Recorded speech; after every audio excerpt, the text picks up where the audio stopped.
The worst job I've ever had was selling commodities. Straight out of college, while I was actually still in my senior year of college, I got a job at a commodities firm. I got my Series 3 license, and I was picking up and cold calling people to invest in options and in commodities.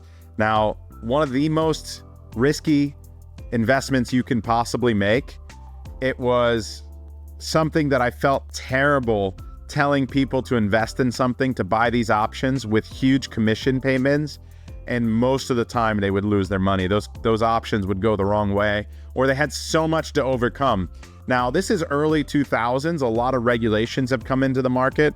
A lot of people can buy options now for much cheaper, like on an online platform, but they were charging over $200 per option.